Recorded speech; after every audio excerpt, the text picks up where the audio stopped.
வரலாற்றில் இலக்கிய உலகில் தலை சிறந்த நட்பாக தாவீதுக்கும் யோனத்தானுக்கும் இடையே விளங்கிய நட்பு வெளிப்படுகிறது. நட்புக்கு இலக்கணம் என்று சொல்லலாம், ஃப்ரெண்ட்ஷிப். 1 சாமுவேல் 17:57-18 வரை நாம் வாசிக்கிறோம். முக்கியமாக 18:1 தாவீது சவுலிடம் பேசி முடித்தபோது யோனத்தானை பார்த்தார். யோனத்தானின் உள்ளம் தாவீதின் உள்ளத்தோடு பிணைக்கப்பட்டது, ஒன்றுபட்டது என்று சொல்லப்பட்டிருக்கிறது. His heart was bound to the heart of David. வன்முறை, வெறுப்பு, சந்தேகம் இவையெல்லாம் நிலவுகின்ற இந்த பகுதிகளினூடே இவர்கள் இருவரிடையே இருக்கிற நட்பு ஒரு தங்க கொடி போல விளங்குகின்றது. பல முறை இந்த நட்பை பற்றி குறிப்பிடும்போது யோனத்தான் தாவீதை தன் உயிரென கருதி அன்பு கொண்டிருந்தார் என்று சொல்லப்பட்டிருக்கிறது. முக்கியமாக 18ஆம் அதிகாரத்தில் 1-3 இன்னும் பல இடங்களிலே உயிரென கருதி அன்பு கொண்டிருந்தார். He considered him as though he were his life. பாருங்க, பிறகுதான் ஒரு உடன்படிக்கை. அந்த உடன்படிக்கையின் போது யோனத்தான் தன்னுடைய மேலங்கி, அங்கி, வாள், வில், கச்சை இவற்றையெல்லாம் தாவீதுக்கு கொடுப்பதாக வாசிக்கிறோம். அன்பின் வெளிப்பாடாக அந்த உடன்படிக்கை தன்னுடைய பொருட்களை எல்லாம் தாவீதுக்கு கொடுப்பது. மீண்டும் ஒரு பகுதி 1 சாமுவேல் 19:1-7 வரை உள்ள வசனங்கள். யோனத்தான் தாவீதுக்கு சொல்லுகிறார், என் தந்தை உன்னை கொல்ல தேடுகிறார், எச்சரிக்கையாயிரு, ஒளிந்து கொள். நண்பனை காப்பாற்ற வேண்டும் என்ற ஆவலை பாருங்கள். என் தந்தை உன்னை கொல்ல தேடுகிறார், எச்சரிக்கையாயிரு, ஒளிந்து கொள். அதைவிட முக்கியமா தன் தந்தையிடம் தாவீதுக்காக பரிந்து பேசல்.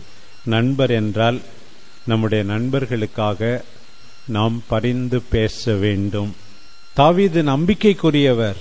அவருக்கு எதிராக ஏதாவது செய்து பாவம் செய்யாதே அப்பாவுக்கு சொல்லுவது, கெஞ்சி கேட்பது, நண்பனை காப்பாற்ற வேண்டும் என்று அவரிடம் கெஞ்சுவது உண்மையாகவே மனசை தொடுவதாக இருக்கிறது. 1 சாமுவேல் 20ஆம் அதிகாரத்திலே அப்படித்தான். தாவீது தப்பித்து ஓட துணை செய்கிறார் யோனத்தான். அதே அதிகாரத்திலே 30-31 சவுல் யோனத்தானை திட்டுகிறார். ஏன் இப்படி செய்கிறாய், உன்னை என்ன செய்யறதுன்னே தெரியல. 1 சாமுவேல் 23:15-18 யோனத்தான் தாவீதை உற்சாகப்படுத்துகிறார். சவுல் கண்டுபிடிக்க மாட்டார். இஸ்ராயேலுக்கு நீ அரசனாயிரு, உனக்கு அடுத்த இடம் எனக்கு போதும். பாருங்க, உனக்கு முதல் நிலை கொடுக்கிறேன். நண்பருக்கு முதல் நிலை கொடுப்பது, அடுத்த இடம் போதும் என்று திருப்தியாயிருப்பது. நட்பினுடைய ஆழத்தை பாருங்கள். 2 சாமுவேல் 1ஆம் அதிகாரம் 25-27 இதை படித்தால் யாருக்குத்தான் கண்ணீர் வராது. யோனத்தான் இறந்தபோது தாவீது புலம்புவது, உனக்காக என் உள்ளம் உடைந்து போனது, எனக்கு ஓகை அளித்தவன் நீ, என் மீது பொழிந்த பேரன்பை என்னென்பேன், மகளிரின் காதலையும் மிஞ்சியது அன்றோ அப்படின்னு அழுகிறார். தன்னுடைய அன்பை நினைத்து தாவீது இவ்வாறு புலம்புவது பாருங்க. இன்னும் கடைசியா ஒரு செய்தி. அண்மையில் மாற்றுத்திறனாளிகளுக்கு என்று ஒரு கூட்டம் இருந்தது சேலத்தில். நான் போயிருந்தேன். அப்போது இந்த பகுதியை தான் நான் எடுத்துக்கொண்டேன். 2 சாமுவேல் 9:1 அதைத் தொடர்ந்து 2 சாமுவேல் 9ஆம் அதிகாரம். தாவீது கேட்கிறார், சவுலின் வீட்டில் யாருக்காவது இன்னும் நான் நல்லது செய்யக்கூடுமா, இரக்கம் காட்ட முடியுமா அப்படின்னு கேட்கிறார் தாவீது அரசர். அப்போது சீபா என்ற ஒரு வேலைக்காரன் இங்க இருக்கிறான், அவனை கேட்டா தெரியும் அப்படின்னு சொன்னாங்க. அந்த சீபாவை கூப்பிட்டு தாவீது கேட்கிறார். உடனே அவன் சொன்னான், 2 கால் ஊனமுற்ற யோனத்தானுடைய மகன் இருக்கிறான் என்று சொல்லப்படுகிறது. அவன் பேர் மெபிபோசேத்து, மெபிபோசேத்து என்ற அவன் இருக்கிறான் என்று. அவனை தேடி கண்டுபிடிச்சு அரண்மனைக்கு அழைத்து வந்து தாவீது சொல்வது உள்ளத்தை உருக்குகிறது. உன்னுடைய மூதாதையரின் சொத்துக்கள் அனைத்தையும் உனக்கு கொடுக்கிறேன், எல்லா நிலத்தையும் கொடுக்கிறேன், சவுல் வீட்டாருடைய நிலத்தை உனக்கு கொடுக்கிறேன். ஒன்று, அது கூட பரவாயில்ல, பொருள் கொடுக்கலாம். அதை தாண்டி இனிமே 2 காலம் இல்லாத நீ என்னோட தான் சாப்பிடுவ, என்னுடைய டேபிளுக்கு தான் நீ கூட இருந்து வாழ்நாள் முழுவதும் உணவருந்துவாய். நாம் எப்படி மாற்றுத்திறனாளிகளை மதிக்க வேண்டும் என்பதற்கு இது ஒரு அடையாளம். இன்னொரு பக்கம் நண்பனுடைய மகனுக்கு நல்லது செய்ய வேண்டும் என்று இறந்த பிறகும் நல்லது செய்ய நினைக்கின்ற இந்த தாவீது பாருங்கள். மாற்றுத்திறனாளிகள் அன்புக்குரியவர்கள், நம்மால் மதிக்கப்பட வேண்டியவர்கள். there is human dignity. அவர்களை ஒதுக்கிவிடவே கூடாது. நான் மறந்துவிடும் முன்பே இந்த புதிய கர்தினால் திமோத்தி ராட்க்ளிஃப் இந்த ஆயர்கள் மன்றத்துக்கு ஆன்மீக ஆலோசகராக இருக்கிறவர், 79 வயதிலே தேர்ந்தெடுக்கப்பட்டிருக்கிறாரே, திமோத்தி ராட்க்ளிஃப். நான் மருத்துவமனையில் இருக்கும்போது அவர் எழுதிய ஒரு நூலை படித்தேன். 2 நிகழ்வுகள் என் நெஞ்சை தொடுகின்றன.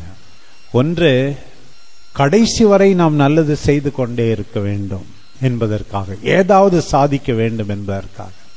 அவர் ஒரு பிரெஞ்சு எழுத்தாளரை பற்றி பேசுகிறார். கட்டுக்கதை அல்ல. திடீரென்று அவருக்கு ஸ்ட்ரோக், படுத்த படுக்கையாக இருக்கிறார். எந்த உறுப்புமே வேலை செய்யவில்லை. ஒரே ஒரு உறுப்பு, அவருடைய இடது கண் மட்டும்தான் வேலை செய்கிறது. இந்த டொமினிக் என்ற இந்த பிரெஞ்சு எழுத்தாளர் அண்மையில் இன்னும் ஏதோ அவர் சொல்ல நினைக்கிறார் என்பதை மக்கள் புரிந்து கொள்கிறார்கள்.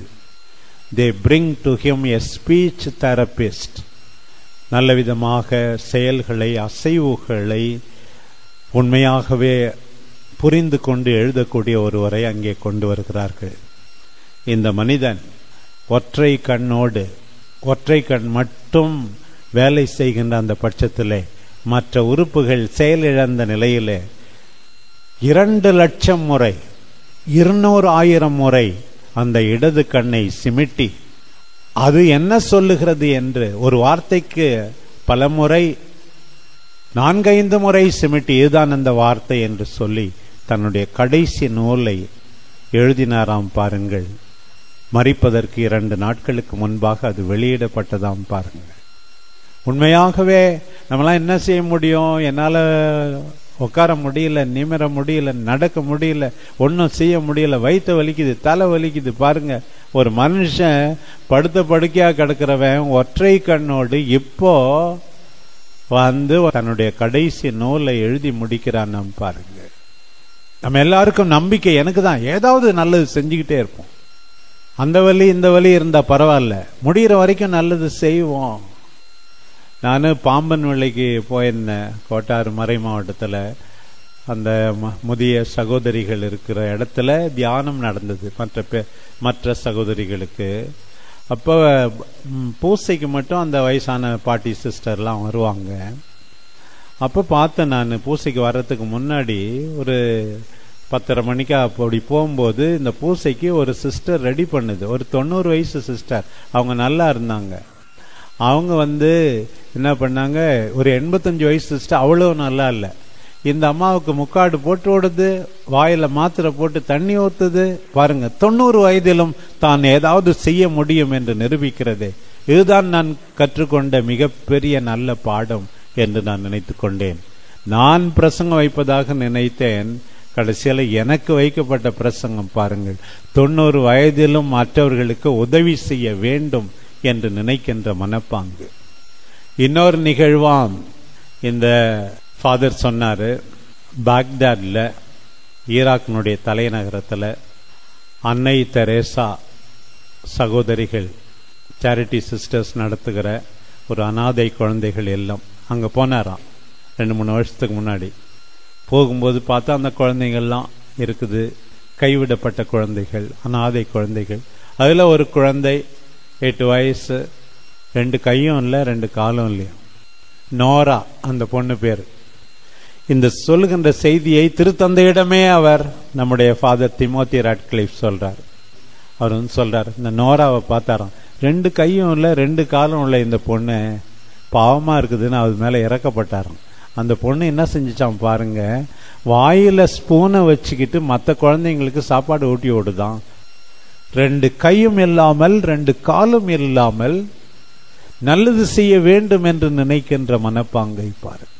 நம்ம எல்லாருக்குமே இந்த தாவீது இப்படி செய்வது, இந்த மாற்றுத்திறனாளிகளுக்கு உதவி செய்ய வேண்டும் என்பது, நாம் கடைசி வரை நல்லது செய்து கொண்டே இருக்க வேண்டும் என்று நாம் தூண்டப்பட வேண்டும். ஒரு நாளைக்கு என்னது நல்லது செய்தோம். நான் மீண்டும் மீண்டும் சொல்லுகிறேன், ஆத்ம சோதனை. ஒவ்வொரு நாளும் இரவு உறங்க போகும் முன் நான் இன்றைக்கு என்ன புதிதாக கற்றுக்கொண்டேன், வயசானவங்களா இருந்தாலும் சரி, நான் இன்றைக்கு யார் யாருக்கெல்லாம் நல்லது செய்தேன், என்ன நல்லது செய்தேன் என்று கேட்டுவிட்டு தான் உறங்க போக வேண்டும்.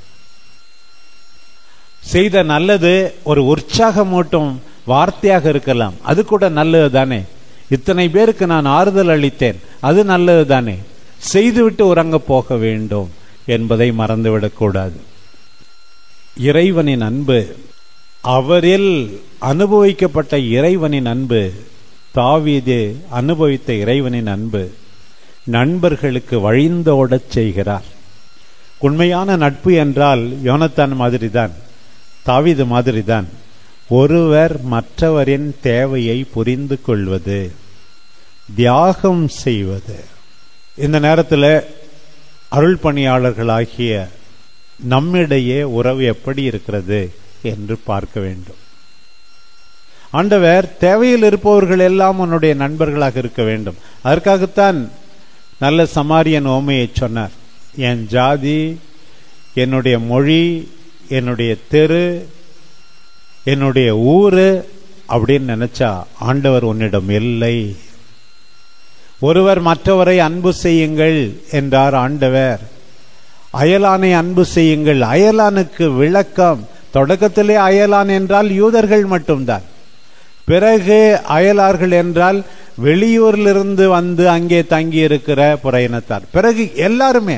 ஆண்டவர் எல்லாவற்றையுமே இணைக்க சொல்லுகிறார் பாருங்கள். இதெல்லாம் எசையாவில மீண்டும் மீண்டும் வருகிறது. மக்கள் இனத்தார் எல்லாரும் வருவார்கள், எல்லாருக்கும் நல்லது செய்ய வேண்டும். இயேசுசாமி, நான் உங்களை அன்பு செய்தது போல நீங்களும் ஒருவர் மற்றவரை அன்பு செய்யுங்கள், பகைவரையும் அன்பு செய்யுங்கள். இதுதான் ஆண்டவர். பகைவரை அன்பு செய்யணும்னு சொல்லிட்டு என் ஜாதிகாரனுக்கு தான் செய்வான் யாருன்னா இருந்தா அது படு மோசம் தானே. லூக்கா நற்செய்தி 6ஆம் அதிகாரம் ஒரு 5 காரியங்களை ஆண்டவர் பகைவர்களுக்கே செய்ய சொல்லுகிறார். பகைவருக்கு அன்பு செய்யுங்கள் என்று சொல்லிவிட்டு நல்லது செய்யுங்கள், நல்லது செய்யுங்கள். 2வது, அவர்களுக்காக ஜெபியுங்கள், அவர்களோடு ஜெபியுங்கள், அவர்களோடு ஜெபிக்கணும், நல்லது செய்யணும். 3வது, பெனதீரே, speak well of him, speak well to him. அவரை பற்றி நன்றாக பேசுங்கள், அவரோடு நன்றாக பேசுங்கள், ஆசி கூறுங்கள் என்றால் அதுதான் அர்த்தம். பெனதீரே, பெனடிக்ஷன், ஆசி கூறுங்கள் என்றால் அதுதான் அர்த்தம். Speak well to him, speak well of him. 3 காரியம் ஆச்சு. நல்லது செய்யுங்கள், ஜெபியுங்கள், நல்லது பேசுங்கள், நன்றாக பேசுங்கள் என்று தொடர்ந்து சொல்றார். பொறுமையாயிருங்கள், ஒரு கன்னத்தில் அறைந்தால் மறு கன்னத்தை காட்டு. பொறுமையாயிருங்கள், பகைவரிடமும் பொறுமையாயிருங்கள். 5வது, தாராளமாயிருங்கள், தாராளமாயிருங்கள். இந்த 5 காரியத்தை பகைவர்களுக்கே செய்ய வேண்டுமாம், நமக்கு எதிராயிருப்பவர்களுக்கே செய்ய வேண்டுமாம். நம்முடைய உடன் அருள் பணியாளர்களுக்கு எந்த அளவுக்கு செய்ய வேண்டும் என்பதை நாம் புரிந்து கொள்ள வேண்டும். திருவை சட்டத்தில் 275 இந்த குருக்கள் ஒற்றுமையாக இருப்பதை பற்றி சொல்லி இருக்கிறது. Clerical cooperation. You are ordained to the same priesthood. ஒரே குருத்துவத்துக்கு அழைக்கப்பட்டிருக்கிறீர்கள். ஜெபத்தினால் நீங்கள் ஒன்றிணைந்திருக்க வேண்டும், செயல்பாடுகளிலே ஒன்றிணைந்திருக்க வேண்டும். திருச்சி மறை மாவட்டம்லாம் அப்படி பிளவுபட்டு இல்லைன்னு தான் நான் நம்புறேன். சில மறை மாவட்டங்களில் அந்த என்னது திருவிழா நோட்டீஸை பார்த்தாவே தெரியும் யாரெல்லாம் இவனுக்கு வேண்டியவன், என் ஊருக்காரன், அவனை தான் போட்டிருப்பாங்க. ஏன் மறை மாவட்டத்தில் திறமையுள்ள வேறு ஜாதியை சார்ந்த குருக்கள் இல்லையா? நீ எல்லாம் ஏன் திருவிழா கொண்டாடுற? வேஸ்ட் என்று நான் நினைப்பதுண்டு. இப்படி ஒவ்வொரு சகோதரரும் திருச்சி மறை மாவட்டத்தோடு இணைக்கப்பட்டிருக்கிறார்.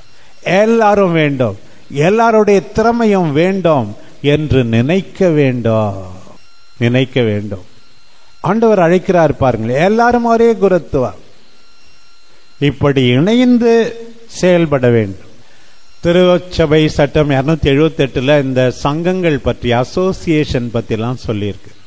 இந்த அசோசியேஷன்ல மறைமாவட்ட குருக்கள் ஒரு விதத்தில் இணைத்து கொள்ளலாம். ஆனா அந்த சங்கம் எதற்கு துணை புரியணும்?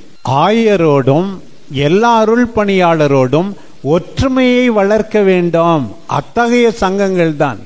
சில பேர் ஆயருக்கு எதிராக செயல்பட ஒரு சங்கத்தில் சேருது, அது சரிபட்டு வராது. இன்னொன்று, உங்களுடைய அருள் பணியை நிறைவேற்ற துணை செய்ய அந்த சங்கங்கள் துணை புரிய வேண்டும். ஃப்ரெண்ட்ஷிப் எல்லாம் வேணும். கூடி சும்மா SIP secular institute of priests அதுக்கு முன்னாடி சொல்லுவாங்க, அவங்க they sip, they gather and sip, that's all. பணியும் மேம்படல, வாழ்வும் மேம்படலை என்று சில பேர் கிரிட்டிசைஸ் பண்ணுவாங்க. ஆனால் அது நல்லது நிறைய நடந்திருக்கு, அதையும் நம்ம மறுக்க கூடாது, தவறு குற்றம் கண்டுபிடிக்க கூடாது. குருக்கள் அடிக்கடி ஒன்று சேர வேண்டும், ஒன்றாக சேர்ந்து விளையாட வேண்டும், பேச வேண்டும், கலந்துரையாட வேண்டும். எப்போது நீ சகோதர குருக்களை நீ தவிர்க்கின்றாயோ அப்போதே ஏதோ டேஞ்சர் இருக்குப்பா உனக்கு அப்படின்னு அர்த்தம். வேறு யாருடைய கம்பெனியோ நீ அதிகமாக தேடுகிறாய் என்று அர்த்தம். சில பேர் அலூஃபா இருப்பாங்க, யாரையும் வரவிடவே மாட்டாங்க பக்கத்துல. சில சாமியார் அப்படி இருக்காதீர்கள், தயவு செய்து. நட்பு வேண்டும். ஆண்டவர் ரெண்டு பேரா தான் அனுப்புனாரு. இந்த SMI சிஸ்டர்ஸ் கேள்விப்பட்டிருப்பீங்க, sisters of Mary immaculate, mother Teresa sisters மாதிரி அந்த ப்ளூ பார்டர்ல. அந்த founder bishop Maro was very strict. நீங்க 2 பேரா தான் போகணும்ன்றது. இப்ப கொஞ்சம் அட்ஜஸ்ட் பண்ணியிருக்கிறாங்க, மாத்தி இருக்கிறாங்க. லீவுக்கு போனா கூட 2 வாரம்னா 1 வாரம் 2 பேரும் ஒரு வீட்டில் இருக்கணும், ஒரு சிஸ்டர் வீட்டில், இன்னொரு வாரம் அடுத்த சிஸ்டர் வீட்டில் இருக்கணும். அப்படிதான் தொடக்கத்தில் இருந்தது. அண்மை கால பொது பேரவையில் அதை மாத்திட்டாங்க. முதல்லலாம் ரொம்ப வருஷம் அப்படிதான் இருந்தது. லீவுக்கு போனா கூட, ஒரு கடைக்கு போனாலும் அவங்க 2 பேர் தான் போகணும். பை வே ஆஃப் எக்ஸெப்ஷன் தான் ஒரு சிஸ்டர் தனியா போகணும் அப்படின்னு சொல்லி. Others will make fun of you, அதை பத்தி நீங்க கவலைப்படாதீங்க, மற்றவர்கள் கேலி பண்ணுவார்கள். தி அப்போஸ்டலேட் ஆஃப் ஸ்மைல், ஒருத்தர் பார்த்து நீங்க ஸ்மைல் பண்ணணும், அதுக்காக தான் நான் உங்களை அனுப்புறேன். நிறுவனங்களை உருவாக்க நான் உங்களை அனுப்பவில்லை. உங்களுடைய பிரசன்னத்தினால், அன்புறவினால் நற்செய்தி அறிவிக்க வேண்டும். பாருங்க, there is a Matthian model of evangelization, go and preach. But John 9 model of evangelization, by your love for one another, the world will know that you are my disciples. யோவான் படி நற்செய்தி அறிவிப்பு சகோதர சகோதரிகளின் கூட்டு வாழ்வினால் ஒன்றாக இருப்பதால் என்பதை மறந்துவிடக் கூடாது. ஒரு ஊர்ல 4 சிஸ்டருங்க இருக்கிறாங்க, 2 பேர் ஆஸ்பத்திரியில வேலை செய்யறாங்க, டிஸ்பென்சரியில, இன்னும் 2 பேர் ஸ்கூல்ல பெஸ்ட் ரிசல்ட், மருத்துவமனையிலும் நல்ல பணி. ஆனா கோயிலுக்கு போகும்போது இவங்க 2 பேரும் தனியா போவாங்க, 5 நிமிஷம் கழிச்சு அவங்க போவாங்க, பேச்சுவார்த்தையே இல்லை. Counter witnesses, what is the use of their service?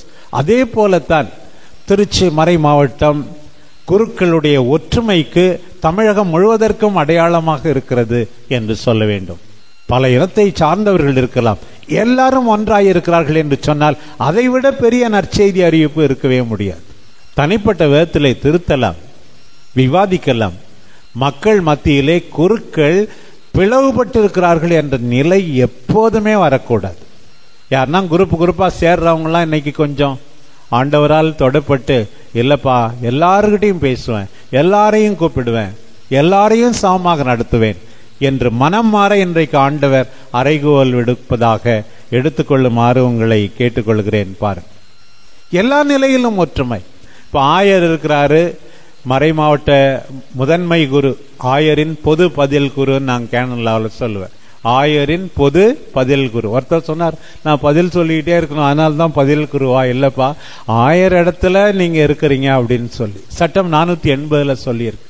The vicar general must give report to the bishop about what he has done and what he is going to do.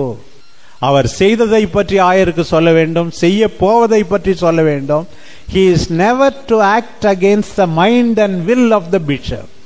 Never to act. கூடவே இருந்து சில பேர் குழி பறிப்பாங்க. Wicker general சொல்லிக்கிட்டு ஆயருக்கே குழி பறிக்கிறது, சாமியார்களை தோண்டி விடுறது, இப்படிலாம் சில மறை மாவட்டத்தெல்லாம் நடந்திருக்கு பாருங்க.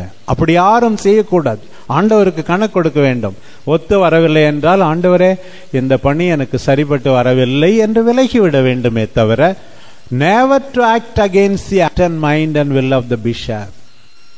அதே போல தான் ஒரு அருள் பணியாளர், திரு அவை சட்டம் சொல்லுகிறது 1548(3) உதவி அருள் பணியாளர்கள்.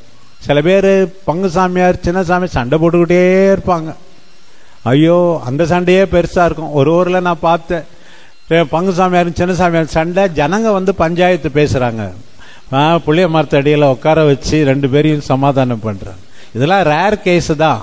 அது போலாம் இல்லாம பஞ்சாயத்து பேசலனாலும் பேச்சுவார்த்தை இல்லாம இப்படி இருக்கிற சில அருள் பணியாளர்கள் இருக்கிறார்கள். ஒற்றுமையால் அவர்கள் மக்களை ஒற்றுமையாயிருக்க ஊக்குவிக்க வேண்டும். அங்க கூட சில சின்ன சாமியாருங்க எங்க போறாங்கன்னு தெரியாது, எங்க வராங்கன்னு தெரியாது. ஒய்எர்ஜராஜ் ஃபாதர் திருப்பி நாங்க 2 பேரும் கேனன்ல மொழிபெயர்த்தோம் இல்லையா, இன்னொரு ஃபாதரோட சேர்ந்து. அவருக்கு 2 அசிஸ்டன்ட் கொடுத்தாராம் செமினார்ல டீச் பண்ணோன்னு சொல்லிட்டு, தாமஸ் பெர்னாண்டோ ஆண்டவர். அப்போ வந்து என்ன இப்ப சந்தோஷமா இருக்கிறீங்களா? ஒருத்தர் வந்து எப்ப பார்த்தாலும் டிவியிலே உட்காந்து இருப்பாராம், வெளியே வரமாட்டாராம். கேட்டா தலைவலிக்குதுன்னு சொல்லுவாராம். இன்னொருத்தர் எப்ப ரூமுக்கு வருவார்னே தெரியாதான் அவருக்கு. அதனால இப்ப நல்லா இருக்கீங்களான்னு கேட்டதுக்கு அவர் சொன்னாராம், you give me 2 assistants, one has take off problem, the other has landing problem சொன்னாராம். சில பேர் வரவே மாட்டாங்க, சில பேர் பார்க்கவே முடியாது, ரூமை விட்டு வெளியே வர மாட்டாங்க, 2ம் தெண்டம் தான். அதனால்தான் ஒரு சாமியார் வேண்டிக்கிட்டாராம், oh god come to my அசிஸ்டன்ட்னு. Oh god come to my assistance சொல்லாம oh god come to my assistant. நம்முடைய குழும வாழ்வு, ஒன்றிப்பு வாழ்வு, நட்பு வாழ்வு எப்படி இருக்கிறது? சிஸ்டர்ஸை கேட்டா பிபின்னு கேட்டா என்ன, ப்ராப்ளமேட்டிக் பர்சன். ஐயோ பாரிஷ் பிரிஸ்டமா அப்படின்னா ப்ராப்ளமேட்டிக் பர்சன் சொல். ABP another problematic person, another problematic person. இந்த சிஸ்டர்ஸ் கூட சண்டை நிறைய பேருக்கு. In this context you have to respect the consecrated women. You should not abuse them. அவங்க மட்டும் கேஸ் ஃபைல் பண்ணா abuse of women in work பிளேசஸ்ன்னு போட்டு உங்களை ஜெயிலில் நிறைய வருஷம் போடலாம். நிறைய பேர் மௌனமாக கண்ணீர் வடிக்கிறார்கள். உடனே சண்டை போட்டுக்கிட்டு நான் பூசைக்கு வரமாட்டேன்னு சொல்றது. நீ பூசைக்கு வரமாட்டேன்னா 15 நாளைக்கு ஒரு தடவை அந்த யூக்கரிஸ்டை ரினியூ பண்ணுமே. பூசைக்கு வரமாட்டேன்னு சொன்னா என்ன அர்த்தம்? You can't use your privilege of ordination to really persecute the sisters. So many sisters are shedding tears. You are really answerable for that. Keep prudent distance. Encourage them. Collaborate with them. Never fight with them. If there is anything serious, report to the provincial through the bishop. He will do the needful. இது இல்லாம சண்டை போட்டுக்கிட்டு எங்க பங்கு சாமியாருக்கும் எங்க கான்வென்ட்டுக்கும் எப்ப பார்த்தாலும் சண்டைன்னு மக்கள் சொன்னா, உன் பிரசங்கத்தை சமாதானத்தை பற்றி, ஒற்றுமையை பற்றி, மன்னிப்பை பற்றி நீ பேசுவதை யார் கேட்பார்கள்? கேட்கவே மாட்டார். இந்த கான்வென்ட்டோடு இப்படி உறவு சரியில்லாதவர்கள் எல்லாம் இன்றைக்கே மாற்றிக்கொள்ளுங்கள். நம்முடைய சகோதரிகள் தானே. அவங்களுக்கு என்ன குரு பட்டம் இல்லாதுன்றதுனால இதே மென் ரிலிஜியஸ் கிட்ட அவன் ஆள் ஆட்ட முடியாது. 2 கொடுப்பான் அவன். அவங்களுக்கு பூச வைக்க முடியாதுன்றதுக்காக அவங்க கிட்ட சில பேர் கத்துறது, திட்டுறது. அதுவும் from the pulpit there are some priests who are scolding the sisters. No, it cannot be tolerated. It is a crime. It is a crime. நட்பு எப்படி இருக்கிறது? பல்வேறு நிலைகளிலே நட்பு எப்படி இருக்கிறது? யாரையும் இந்த பிரசங்க மேடையை பயன்படுத்தி திட்டாதே, திட்டக்கூடாது. பெர்சுவேசிவ் லாங்குவேஜ், அவர்களை தூண்டி அரவணைக்கின்ற அந்த மொழியை நாம் பயன்படுத்த அழைக்கப்பட்டிருக்கிறோம். பாருங்க, இந்த முப்பெரும் பணி பற்றியெல்லாம் சொல்லும்போது who is a parish priest அப்படின்னு சட்டம் 519 சொல்லுது. ஒரு பங்கு குரு என்றால் யார்? ஒரு பங்கு குரு என்றால் அவர் ஆயரின் உடன் உழைப்பாளராக, மக்களின் மேய்ப்பராக, கிறிஸ்துவின் முப்பெரும் பணியை நிறைவேற்ற ஒரு குறிப்பிட்ட மக்களுக்காக நியமிக்கப்பட்ட ஒரு அருள் பணியாளர் அப்படின்னு சொல்லு. அது மட்டும் சொல்ல, அதோட சேர்ந்து இந்த முப்பெரும் பணியை அவர் தனியே நிறைவேற்றுபவர் அல்ல, மற்ற அருள் பணியாளரோடும் திருத்தொண்டரோடும் துறவிகளோடும் பொதுநிலையினரோடும் இணைந்து செய்கிறவர் தான் அருள் பணியாளர். You are not the only active subject. பூச வைக்கிறது உன்னுடைய வேலை, அதிலும் மக்களுக்கு உரிய பங்கு இருக்குது. பாவ சங்கீர்த்தனம் கேட்கறது உன்னுடைய வேலை. மீதி எல்லாவற்றிலும் எந்த அளவுக்கு சட்டம் அனுமதிக்கிறதோ அந்த அளவுக்கு எல்லா மக்களையும் ஈடுபடுத்தினால்தான் ஒரு நல்ல குரு. எல்லாம் நான் செஞ்சுக்கிறேன் எல்லாத்தையும் நீயே செய்யக்கூடாது. எந்த பங்கு, நான் சொல்லுவேன் அடிக்கடி, மாடல் பங்கு அப்படின்னு கேட்டா எந்த மறை மாவட்டம் மாடல் பங்கு? Model diocese, not the diocese or parish where bishop and priest preach. We are asked to make the people priestly, kingly and prophetic. எங்கே மக்கள் இறைவாக்குரைஞர்களாக மாறுகின்றார்களோ, எங்கே மக்கள் அருள் பணி வேலையை செய்கின்றார்களோ, எங்கே மக்கள் வழிநடத்துதலை மேற்கொள்கிறார்களோ அதற்கு துணை செய்யத்தான் நாம். The common priesthood is served by the ministerial priesthood. The ministerial priesthood is at the service of the common priesthood. பணி குருத்துவம் பொது குருத்துவத்துக்கு துணை புரிய வேண்டாம். இப்ப எதுக்கு நம்ம கத்தோலிக்க திரு அவை அப்படி வளரல, உற்சாகமா இல்ல, துடி போட இல்லைன்னா காரணம் சாமியார் மட்டும்தான். மிஞ்சி போனா 2 சிஸ்டர், ஒரு கேட்டிகிஸ்ட், இவர்கள்தான் எல்லா மக்களையும், இப்ப அன்பியா இருக்குது, மற்ற சங்கங்கள் இருக்குது, எல்லாரோடும் நல்ல உறவு கொண்டு நட்பை வளர்த்து நாம் கூட்டுறங்கிய திரு அவையாக மாற வேண்டும். இதை நம்ம மறந்துடக்கூடாது. குருக்கள் மத்தியிலே உறவு, எல்லாரோடும், ஆயரோடு உறவு, சக குருக்களோடு உறவு, துறவிகளோடு உறவு, பொதுநிலையினரோடு உறவு, இப்படி எல்லாரோடும் நட்பை நாம் வளர்க்க வேண்டும். ஏன் அதை தாண்டி நான் கேத்தலிக்ஸ் அண்ட் நான் கிறிஸ்டியன்ஸ் எல்லாரோடும் நல்ல உறவு, தன்மையாக பேசுவது, அன்போடு உபசரிப்பது. You are not an island, நீ ஒரு தீவு கிடையாது என்பதை இந்த நேரத்தில் உணர்ந்து கொள்ள அழைக்கிறேன். பாருங்க, ஆண்டவர் இயேசுனுடைய வாழ்க்கையில எல்லாரோட முக்கியமா இந்த நட்பு எப்ப இருக்கும் தெரியுமா? உண்மையா இருந்தா, what a friend we have in Jesus. எப்ப பார்த்தாலும் பாடுறோம் இல்லையா, அந்த ஒரு பாட்டு செமினார்லாம் பாடியிருக்கோம். What a friend we have in Jesus. இயேசுவோடு நெருக்கமான உறவு கொண்டு நாம் அவருடைய நண்பராய் இருக்க வேண்டும், அவர் நம்முடைய நண்பராய் இருக்க வேண்டும். One of the expectations of the retreat is your friendship with Jesus is strengthened. நான் இயேசுவோடு இன்னும் கொஞ்சம் நெருக்கமாயிட்டேன் அப்படின்னு 4 பேருக்கு போய் சொல்லுங்க. இயேசு என்னுடைய நண்பன் என்று சொல்லும் விதத்தில் நம் வாழ்க்கையை அமைத்து கொள்ள வேண்டும். மார்க் நற்செய்தி 10ஆம் அதிகாரம் 17-22 Jesus offers friendship to that rich young man. அந்த பணக்கார இளைஞனுக்கு ஆண்டவர் நட்புக்காக கேட்கிறார், அன்போடு கூர்ந்து நோக்கினார் என்று வாசிக்கிறோம். I want to be your friend, I want you to be my friend. உடனே அவன் என்ன சொல்றான்? நீ உன்னுடைய ஃப்ரெண்ட்ஷிப் வேண்டாம், எனக்கு பணம் வேண்டும் என்று போய்விடுகிறான். நான் சொல்வதுண்டு 5 verb, go, sell, give, come, follow. He goes, that's all. 5 வார்த்தையை சொன்னார் ஆண்டவர். அவன் போறான், முகம் வாடி வருத்தத்தோடு போகிறான். இந்த சமயத்துல, தியான சமயத்துல ஆண்டவர், I want your friendship, I want you to be my friend, I want you to be concerned about my affairs. நீ எதை பத்தியோ கவலையா இருக்கிற, I want you to talk to me. But you are talking to so many others, not talking to me. ஃப்ரெண்டுன்னா என்கிட்ட பேசணும், நான் பேசுறது கேட்கணும். ஏசு ஃபர்ஸ்ட் ஃப்ரெண்ட் இருந்தாதான் மற்ற ஃப்ரெண்ட்ஷிப் நல்லா இருக்கும். மற்றது நீ ஒரு நாள் பூரா பேசினாலும் சண்டை தான் வரும். உன்னை பத்தி இல்லாதெல்லாம் சொல்லி அவன் பேரை கெடுப்பான். அவங்ககிட்ட சொன்னா நல்லதுன்னு நினைக்காது. நிச்சயமா first offer of friendship by Jesus. பாருங்க, யோவான் 11:35, நீர் அன்பு செய்பவர் நோயுற்று இருக்கிறார். Your friend is sick. உன்னுடைய நண்பர் நோயுற்று இருக்கிறார். பார், நீர் அன்பு செய்பவர் நோயுற்று இருக்கிறார். இந்த வலது பக்கத்தில் இருந்த திருடன் கடைசி நேரத்தில் ஆண்டவருடைய ஃப்ரெண்ட் ஆயிட்டான். ஆண்டவருக்காக பரிந்து பேச, if he is my friend I speak for him, I speak for him. சில பேர் கடந்த காலத்தில் என்னுடைய அனுபவத்தில் நான் எந்த தப்பும் செய்யலன்னு தெரியும், நம்ம பேரை கெடுத்தாங்க. சில பேர் மௌனமாக அதை என்ஜாய் பண்ணியிருக்காங்க. என்ஜாய் பண்ண மேலே தான் எனக்கு வருத்தமாக இருக்குது. உனக்கு தெரியும் இல்லையா, நீ என் சார்பா ஒரு வார்த்தை பேசியிருக்கலாம் இல்லையா?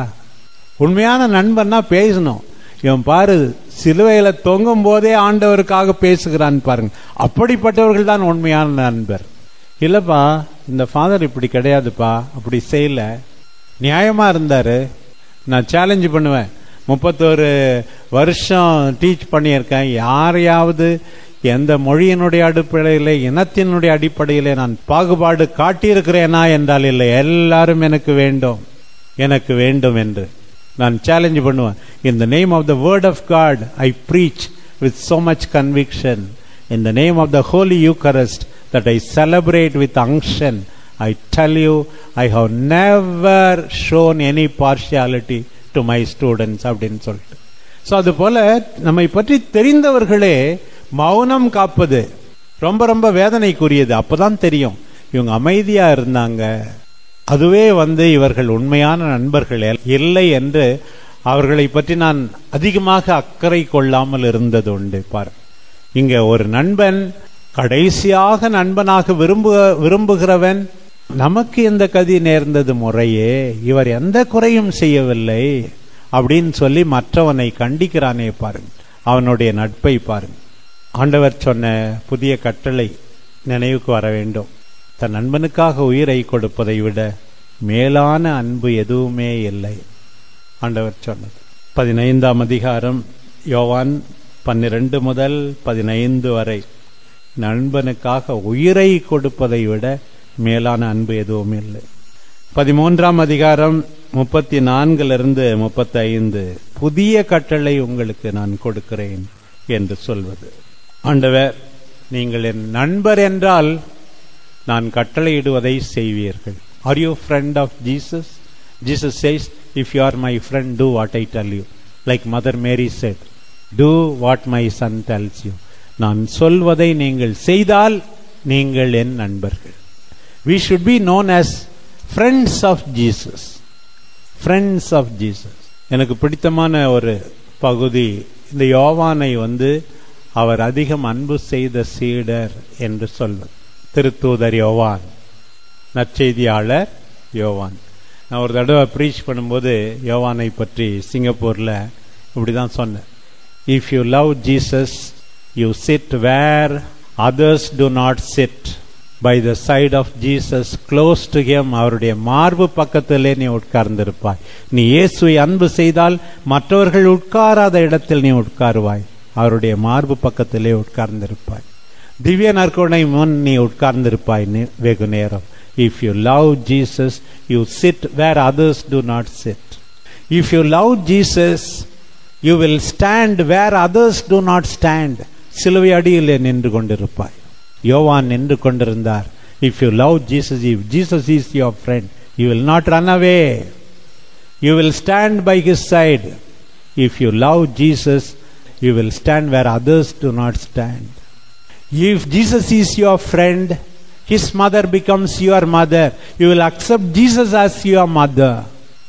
If you love Jesus, you will accept like Yovan, Jesus' mother. If you love Jesus, you will run to the tomb with Peter. ஐயோக்கா, அவர் உடம்ப காணாம எனக்கு ஏதாவது ஆபத்தாயிடும், காணான்னா பரவாயில்ல, என்ன பிடிச்சி உள்ள வச்சிருவாங்க. இல்ல, you will run to the tomb. If you love Jesus, you will run to the tomb. If you love Jesus, you will recognize Jesus your friend. அவர் ஆண்டவர் தான் அப்படின்னு சொன்னாராம். அந்த மீன் பிடிச்ச உடனே அவர் ஆண்டவர் தான் சொன்னார். If you love Jesus, you will be the first to recognize him. If you love Jesus, you will die for him. You will die for him. Peter is told he will glorify the Lord by his death. ஜானும் அப்படிதான், அவனுக்கு என்ன நேரம், நீ கவலைப்படாத, நீ என்ன பின்பற்று சொன்னார். அவர் வேற சாட்சியாக மறிக்காமல் இருந்திருக்கலாம். கடைசி வரை அன்பு செய்யுங்கள், அன்பு செய்யுங்கள் என்று ஆண்டவர் சொன்னதையே சொல்லிக் கொண்டிருந்தார். Intense friendship with Jesus is what is needed for us. நம்முடைய நட்பு அதிகமாகட்டும். யோனத்தான் தாவீதின் நட்பு ஆண்டவரோடு நாம் கொண்டிருக்க வேண்டிய நட்புக்கு இட்டு செல்லட்டும். நம் ஆயரோடும் உடன் அருள் பணியாளர்களோடும் துறவிகளோடும் பொதுநிலையினரோடும் நிஜமான உண்மையான அக்கறையுள்ள தியாகம் நிறைந்த ஒருவரை ஒருவர் மதிக்கின்ற அவர்கள் சார்பாக பேசுகின்ற நட்புக்கு நம்மை இட்டு செல்லட்டும். நம் அன்பு தாய் அன்னை கன்னிமரியா நமக்காக பரிந்து பேசுவாராக.